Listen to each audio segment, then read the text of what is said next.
What is an angel investor? I mean, it's really kind of like core to this podcast we're doing. So when someone asks, what's an angel investor, what would you tell them?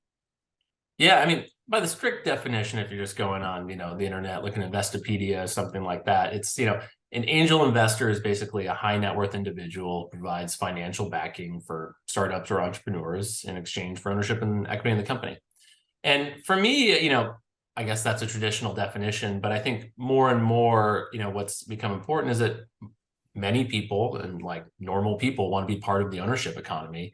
And there's been this big translation, both, from a legislative perspective, but also cultural perspective of people trying to invest early. And so for me, angel investing is about getting great people that you want on your cap table to invest in your company, right? Whether that's friends and families, other accredited investors, we can go into what that is. But for me, it's, not only about money, but it's also about time and getting people kind of invested in your business, regardless of how large the check size is, or, whether or not they're a VC or something like that. Yeah.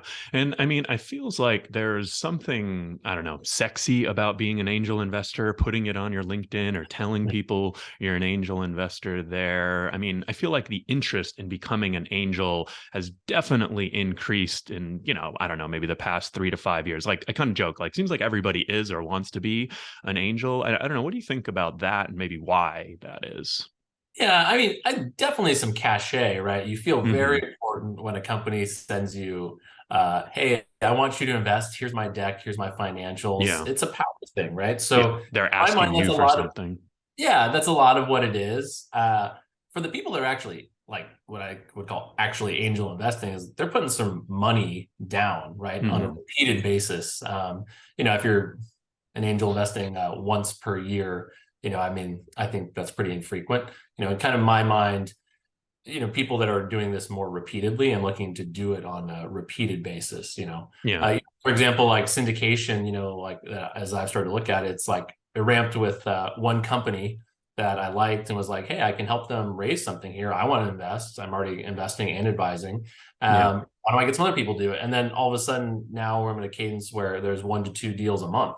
Uh, Hmm. and that to me is like where you're really starting to get into that realm of like Yeah. angel investing. So So there's sort of like, kind of like a real angel. And I think about it like, I don't know, there's like a real angel investor versus like a fake angel investor. yeah, And it's not necessarily like, I'm not trying to put down the latter category, like, oh, you're a fake angel investor. But like, I understand why someone would want to say that. And, maybe they think they are, or, maybe they're sort of more pretending, or maybe they're just like faking it till they make it. Hey, we work in startups. We're totally a fan of that, right? Like if you're sure. in startups, you kind of have to, have that vision and fake it till you make it. Do you think there's a good threshold? Like in my mind, I would say someone that's doing, one investment maybe every 1 to 3 months, like 3 to 4 investments a year. Like, I don't even know that I necessarily care as much about the dollar amount because, like someone who's really wealthy, right? Like if they're doing 25,000 checks, that's nothing to them. Like, I guess,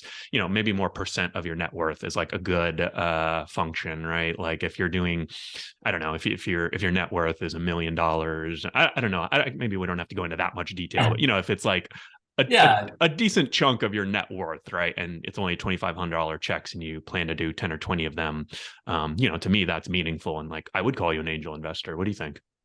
yeah, I agree. I think it's about frequency, less about amount, right? Mm, And for me, the kind of like, doing one deal a quarter is kind of like a threshold where you're actually pretty frequent and reliable and looking at deal flow.